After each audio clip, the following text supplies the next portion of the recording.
Thank you, thank you, thank you. I want to thank Susan. She said this is my fifth time here. Got a brand new spankings apple joint here in Soho. Is Brooklyn in the house?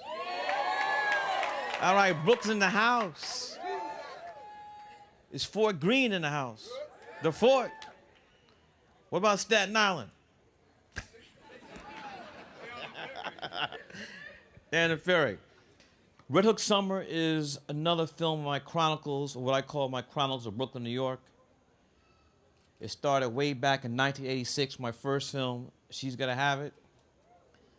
Then we went to 1989, Do the Right Thing. I forget the rest of the years. Clockers, He Got Game. What's another one? What? Oh, Crooklyn. Crooklyn. And so here we are again with Red Hook Summer, with the great, great lead actor, Clark Peters. Get up for Clark. You know Clark probably from The Wire, played Detective Lester Freeman. James McBride, the great novelist, co-wrote this together. And the whole origin of the movie is this. We were bemoaning the pathetic state of African American cinema. And we decided, what do we want to do? So I just bought a camera, a Sony F3. I said, let's write something together. And when Carmelo signed with the Knicks, he had done a phone deal with Boost Mobile and asked me to do a digital piece on him. So knowing that Carmelo, even though he was, his formative years from Baltimore, he was born in Red Hook. So we took Carmelo back to Red Hook for the commercial. And then James McBride, he's from Red Hook. His parents were preachers, and they founded a church we ended up shooting in, the New Brown Memorial Baptist Church in Red Hook.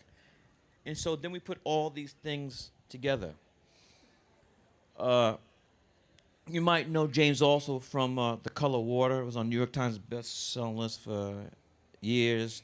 He wrote the novel and the screenplay for Miracle St. Anna. So we have a very good collaboration together. With this film, we're trying to show different elements which are affecting the African American community at this time. A lot of things, but one of them is gentrification. My parents bought our brownstone in Fort Greene in 1968. This is when Fort Greene was the fort. I mean, our brownstone cost $40,000 in. Today,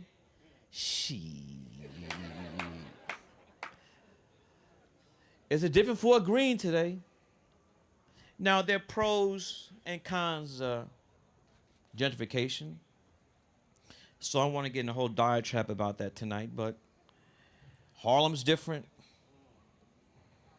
Bed-Stuy's different. Chicago South Side. I mean, D.C. is not Chocolate City anymore. Like Parliament Funkadelic. You say Chocolate City? And so all these things we deal with this film, especially now look at Red Hook. The thing about Red Hook is that you got to have a reason to go to Red Hook. I mean, it's like stuck on the end. There's one, the B61. You got a bike, and it was Smith and 9th Street. I mean, it's out of the way. But it's thriving now. But right in the middle of Red Hook, you have 32 buildings. The Red Hook projects. So there's a whole special dynamic there in Red Hook.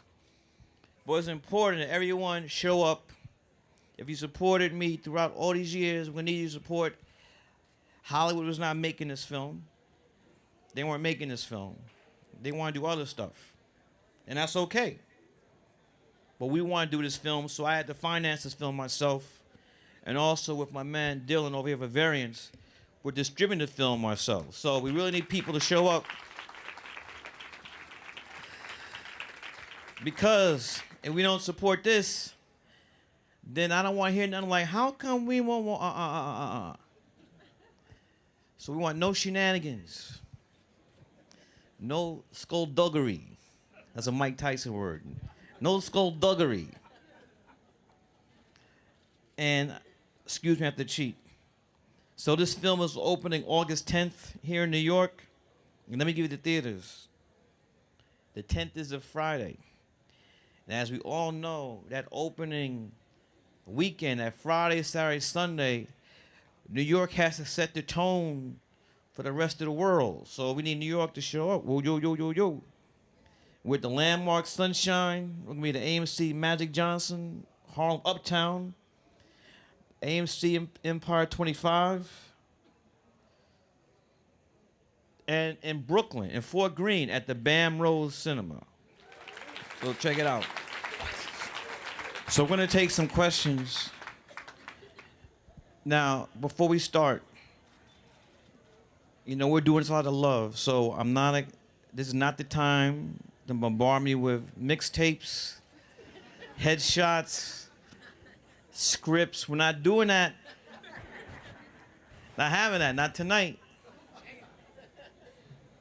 We have a microphone. Raise your hand and we'll come to you. Thank you. Right here in the center. My name is Michelle Jackson, and my question is, it seems like every year that a new black filmmaker, myself included, gets their moment, they feel like they're doing everything all over again, that they feel like, I've got to be the one to be the black filmmaker who makes it, but you've done it, and every year someone else is trying to be that one who makes it. And my question to you is, how do we not feel like we're trying to reinvent the wheel every single year?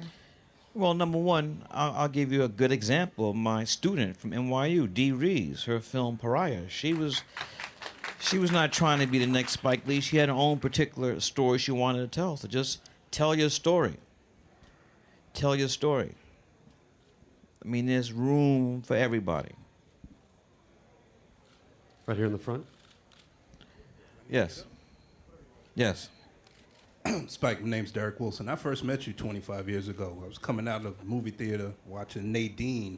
You were standing out in front of the movie theater. What movie? The movie Nadine. Yeah, I know. It was one of them date nights. But you were outside the movie theater on 86 and Broadway. I didn't see man. Nadine. So I know I'm you didn't. You were just outside the theater. All right. Ben Stiller was, yeah.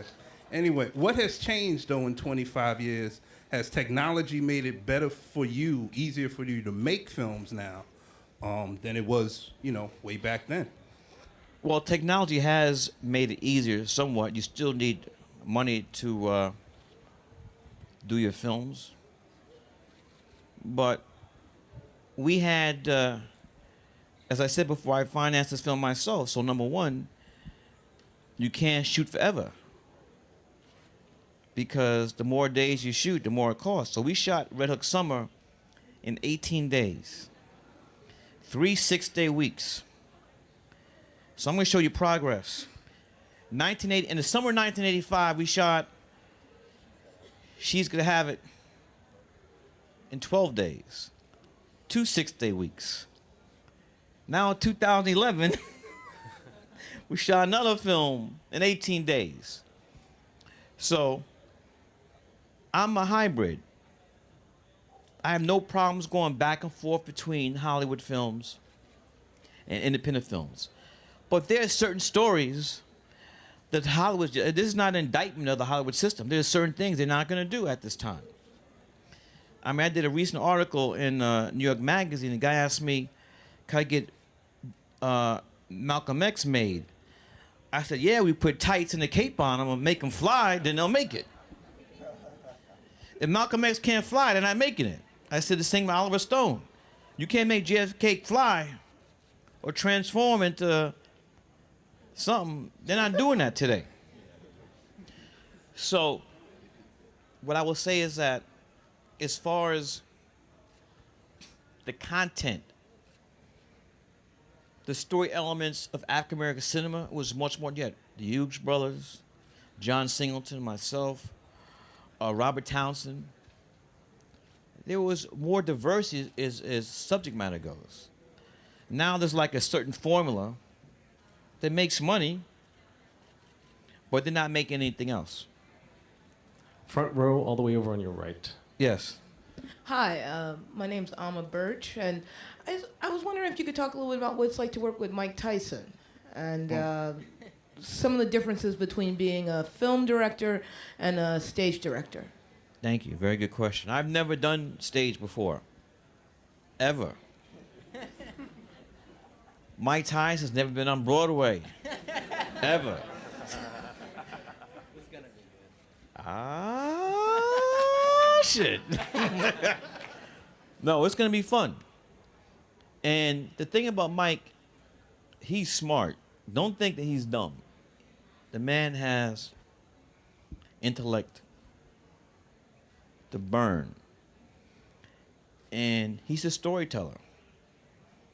So he's up on the stage sharing with you his life, which has had many peaks, many valleys, many highs, many lows. And that's a roller coaster, all the stuff he's done. So right now we're just trying to get him in shape because he's never done this before. And when you've never done something before, your confidence is a little shaky. So every day we're rehearsing, 8 hours, he's getting better and better and better. So when we open, July 31st can be ready. And it's interesting, I know Mike a long time. I know Mike since 1986. So this is not just some Johnny-come-lately stuff. I mean, you remember Do the Right Thing, and the mural on the side of Sal's Famous Pizzeria is Mike Tyson. So and Sweet Dick Willie had those funny lines about Mike Tyson too in Do the Right Thing. So we go way back. We both love each other. We both support each other. And we're busting our asses to make sure that we had the best show possible when we open on Broadway. Right here in the middle. But the difference between, is very obvious. Theater, there's no, let's start again. No takes 4, 1, 2, 2, 3, 4. You're out there. That's why a lot of people who start in film without a firm understanding craft. You gotta have craft to go on. An editor, they could do some tricks in the editing room, make you look great. On the stage, you're out there butt naked. You're out there. And if your stuff's not together, you're exposed. That's why everybody does film. They can't do theater. Big difference. And it takes courage to go out there. It's not just Mike's out there just remembering lines. He's telling stories that are deeply painful. Mike did this originally in Las Vegas for 6 nights. And there was some stuff that had happened in his life that wasn't in Vegas. It's going to be in the Broadway show. And the obvious thing is the death of his 4-year-old daughter. That's a parent's worst nightmare. And when your daughter dies, when the cord is wrapped around her neck on a treadmill, his daughter's name was Exodus. And he's standing out there and share that with the audience. So there have been several times, I'm not gonna lie, this stuff is so deep, there have been several times in rehearsal where we just had to say, all right, Mike, take a break. But he's going there. He's going there. So it's gonna be real. No okey doke. Because we're not having that. Yes. Right here in the middle. What's going on, Spike? What's happening? Jeremiah, actor, not sending you a headshot, don't worry. Not today. Right? But my 2 questions were, you've achieved One. Sorry. You achieved all your dreams so far, but what I was wondering, is there a bigger dream that you have, in your vision that you still want to accomplish, and what is that? Well, I wouldn't say a bigger dream. There's still stories I want to tell. I mean, I would love to have made Inside 2, the sequel. We haven't done that yet. There's many other things I want to do. I would love to do a musical. You know, there's many things I want to do. So hopefully, you know, if God is willing, the creek don't rise, it'll happen. Second row here. Yes. How you doing? How you doing? My name's Mike, and I have tickets for August 1st with my girlfriend to see Tyson on All Broadway. right. So, Thank you. Speaking of boxing, I'm a Michael Mann fan, and I think him and Will Smith did a good job with Ali, but do you wish that you could tackle it on your own and do your own spin on the Ali story? Because I always thought that I would love to see it in a Spike version. All I can say is I interviewed for the film. Leave it at that. Right here to your left. Ciao, Laura. How you doing? Very good. How are you? I want to get back to the movie because I just watched the trailer. Yes. And the first thing that popped in my mind is that it looks different from the scene I see in Red Hook. And you were talking about gentrification. Right. So I want You live in Red Hook? I live in close to where you live, but I walk. Where's that?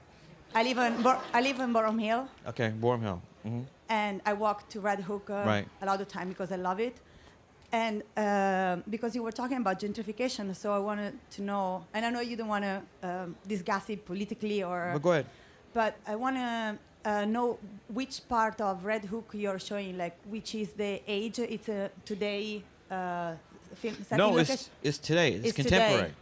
This film So takes there's Red Hook already- Summer takes place today, contemporary. Okay, Today. so it's the project life in today, because today there are a lot of artists and a lot of. Yeah, but the center of Red Hook is the projects, Yeah.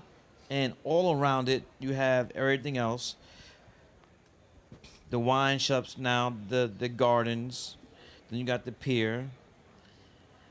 Who's been to Steve's Key Lime? It's the best key lime in the world. I know it's hard to get Red Hook, but it's worth it. Steve's Key Lime Pie. And so, here, okay, this is my final statement about gentrification tonight. I'm all for peace and love for people living amongst each other, diversity. But when people move into a neighborhood and just get there, your ass can't come in there bogarting like you've been there forever. Because there's a certain culture there. You just come in there and disregard the culture that's been there. That's the Christopher Columbus mentality. Can't do it. In my opinion. And another thing about gentrification. When I lived in Fort Greene, let's compare it to today. You were lucky if the garbage got picked up. You were lucky if the cops showed up. Once the whole neighborhood changes, all of a sudden, it's like a miracle. The public services start to get better. It's like presto changeo, abracadabra. And I mean, that's it for the night about gentrification. All the way in the back Yes. here, over here. Hi. How you doing? I'm good. How are you? Good. Okay. I have a question. Clearly, the movie Red Hook Summer deals with a lot of religious subject matter. Yes. And on that note, I guess my question is, how have you chosen to represent like your personal religious views? Like, what are they, and how are they represented in this film? Well, here's the thing. I did not grow up in the church. The only time I went to church was in the summer. When my parents shipped me and my siblings, they shipped our black asses down south. How many of you got shipped down south during the summer? They're like, we're tired of your ass. Go down south, spend the summer with your grandparents. And so when your ass got down south, you had to go to church. your parents, your grandparents made you go to church. So that was my upbringing. James McBride was different. His parents were preachers, so he was in church 2, 3, 4 days a week. So we brought up my family as Baptists, but I believe in God, but I just don't go to church. I don't think that you have to go to church to believe in a powerful being. But we do deal with, to answer your question maybe a little better, we do deal with how the black church is important in the black community. My memory shot. So again, we're at facebook.com/RedHookSummer. I'm on Twitter at Spizike, at Spike, no, I'm, oops. On Twitter at Spike Lee. And since it's going around the world, we got some other stuff. On August 17th, going to be in Newark, another place in New Jersey. On the 24th, Chicago, Los Angeles, D.C., Baltimore, Atlanta, Philly. On the 31st, San Francisco, Berkeley, Oakland, San Jose, Dallas, Detroit, Virginia Beach, Norfolk, Houston, Miami, New Orleans. And September, Seattle, Portland, Denver, Austin, Boston, Nashville, Phoenix, and more. So you have relatives or friends in those places, please tell them out. Please tell them to come out. And thank you very much. Great to be here at the new Apple store. Let's give it up to Susan, who makes it all possible. Thank you very much. Thank you. Thank you again. Give it up, guys. Spike Lee.